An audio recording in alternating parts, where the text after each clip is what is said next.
Magandang araw po sa inyo lahat. Muli po ako magre-report sa inyo tungkol sa mga iba't ibang development doon sa mga flood control project na kaso at para malaman po ng ating minamahal na taong bayan kung ano na ang naging progreso. 7 na po sa mga individual na may warrant of arrest sa Sandigan Bayan kaugnay sa mga flood control anomalya ang nasa kustodya na ng ating mga otoridad.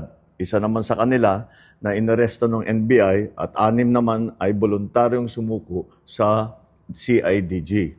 Meron din 2 akusado po na nagpahayag na ng intensyon na sumuko at susundin na ang PNP CIDG. Yung isa pong nahuli ng NBI ay natagpuan doon hindi sa kanyang sariling tirahan. Kaya't mananagot din yung mga nagtatago sa kanila. At kaya't sinasabi natin, yung mga may balak na tulungan itong mga ito, ay ang pinakamalaking tulong na ibigay ninyo sa kanila ay mag-surrender na sila. At para makasagot na sila dito sa mga aligasyon na hinaharap nila. Wala pong mga special treatment itong mga ito. Mananatili sila sa kustodya ng NBI habang inaantay ang utos ng korte. Muli, sa 3 warrant at 16 na pangalan, 7 na ang hawak ng ating otoridad. 2 susuko na. 7 ang mananatiling at large at kasama na dyan si Saldico. Sa lahat ng natitirang akusado, ang aking payo sa inyo ay sumuko na kayo. Huwag nyo nang antayin na habul-habulin pa kayo. Mas maganda para sa sitwasyon ninyo na sumuko na kayo para maganda ang inyong pagsagot sa mga aligasyon na dinala kontra sa inyo. Sa mga nagtatangkang tumulong sa pagtatago, tandaan ninyo na kahit papaano, mananagot din kayo kung kayo ay nagtatago ng isang fugitive from justice. Tuloy-tuloy po ito. Hindi kami titigil, hindi kami hihinto. Maraming salamat po. Magandang araw sa inyo. Today is about the response of the law enforcement agencies regarding the warrants of arrest issued by the Sandigan Bayan over 16 individuals. These individuals are Elizalde Zaldico, incumbent member of the House of Representatives, or resigned, but former chair of the House of Committee on Appropriations. Gerald A. Pakanan, Regional Director, DPWH, Mimaropa, Region 4B. Jean Ryan A. Altea, Assistant Director, Regional Assistant Director. Ruben Santos Jr., Assistant Regional Director. Dominic G. Serrano, Chief Construction Division, Bids and Awards Committee, Chairperson. Felizardo S. Casuno, Project Engineer 3. Timohen Sakar, Materials Engineer. Montrexis T. Tamayo, OIC, Chief Planning and Design Division. Juliet C. Calvo, Chief Maintenance Division. Dennis P. Abagon, OIC, Chief Quality Assurance and Hydrology Division, Regular Member, Bids and Awards Committee. Number 11, Lerma D. Caico, Accountant 4. Number 12, Grace D. Lopez, Regular Member, Bids and Awards Committee. Number 13, Frederick Carl Camero, Vice Chairman, Bids and Awards Committee. Number 14, Aderma Angeli Alcazar, President and Chairman, Board of Directors, SunWest. Number 15, Cesar X. Bedeventura, Member, Board of Directors and Treasurer, SunWest.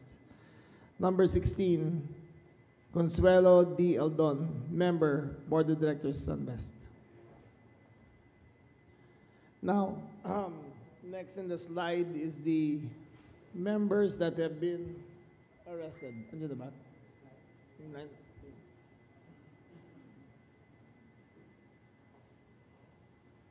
Here we have the names arrested.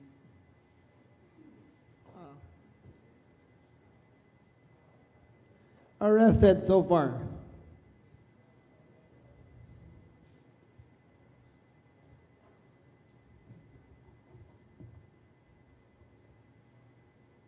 We have Gerald A. Pakanan,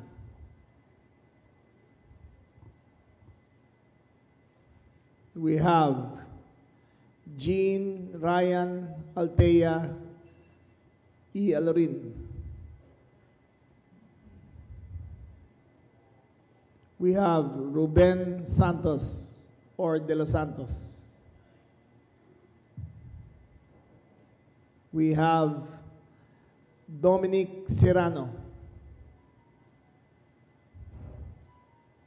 We have Felizardo Casuno.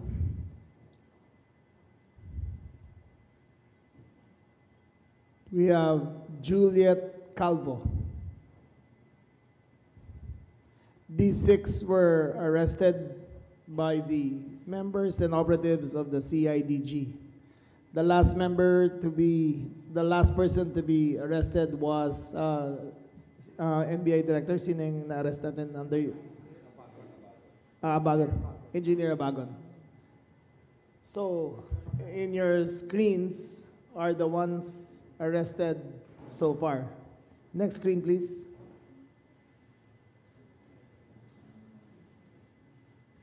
These are the persons at large believed to be abroad. Number 1, Zaldico. We do not know his exact whereabouts. Number 2, Aderma Angeli D. Alcazar. She is believed to be in New Zealand. Number 3, Cesar X. Benaventura, believed to be in New York. Number 4, Montrexis Tamayo, believed to be in Jordan. Ladies and gentlemen, save for Zaldico, the other members who are believed to be abroad have made contact with our law enforcement agencies, are expected to show up at the embassy and begin immediate repatriation towards the Philippines. They have done so voluntarily, and informing them of their whereabouts, and we informed them of their right to proceed immediately to the embassy as soon as possible. Ladies and gentlemen, these are the accused personalities. We have to make it clear that no matter where you are in the world, we will find you. If you are at large, we will find you. If you are hiding in the Philippines, we will find you. We have one, maybe NBI Director can explain about the circumstance beyond the arrest of the personality. Engineer Dennis Abagon was arrested in Quezon City after a failed service in his known address in Cavite. He was arrested on a Sunday early morning at Sikatuna Village. Arrested with him were the stay-in helpers or a couple assisting him.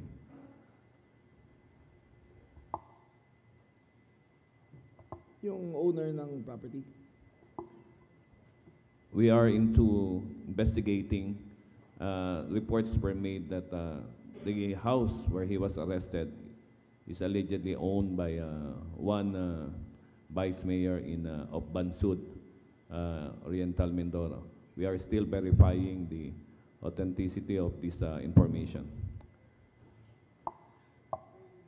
Ladies and gentlemen, basta po kayo ay akusahan ng ombudsman at binigay na ang information sa Sandigan Bayan at labas ng warrant of arrest, kayo po ay kailangan masaklaw na sa ilalim ng jurisdiksyon ng batas. Binabalaan po namin na lahat ng gustong tumulong, lahat ng gustong tumulong itago ang mga ito ay may kaparusahan na katumbas ang sa kanilang ginagawa. Our best advice to all who have outstanding warrants of arrest against them, surrender as soon as possible. Surrender to the nearest authorities. Surrender to the nearest police station. If we go on a manhunt after you, we cannot guarantee the results. For the sake of your families, for the sake of the country, surrender immediately. Thank you very much. Are there any questions?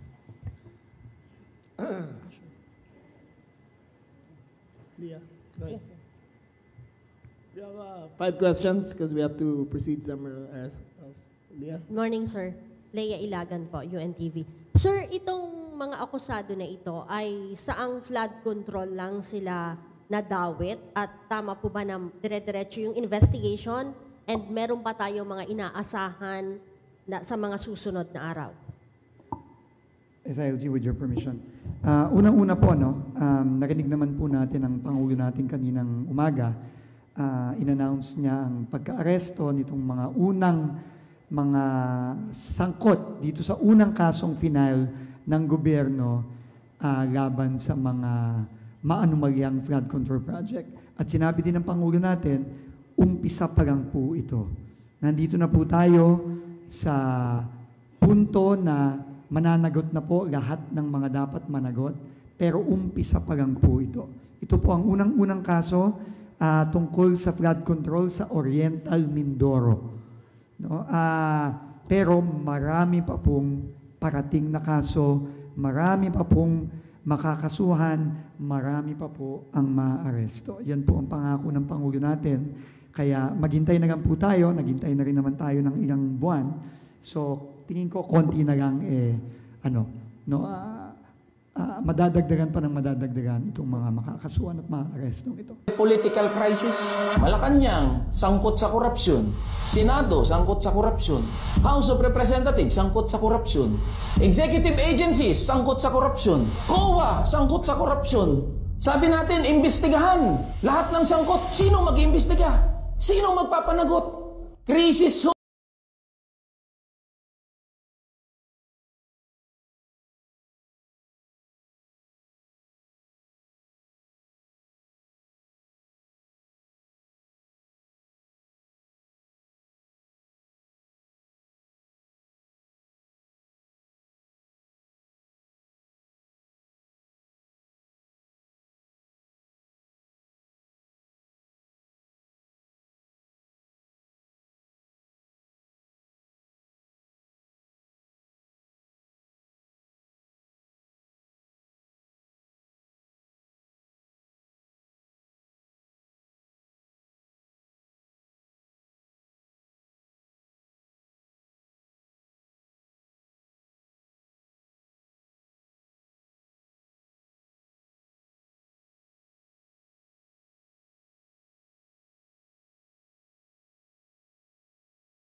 We are in the midst of a political crisis.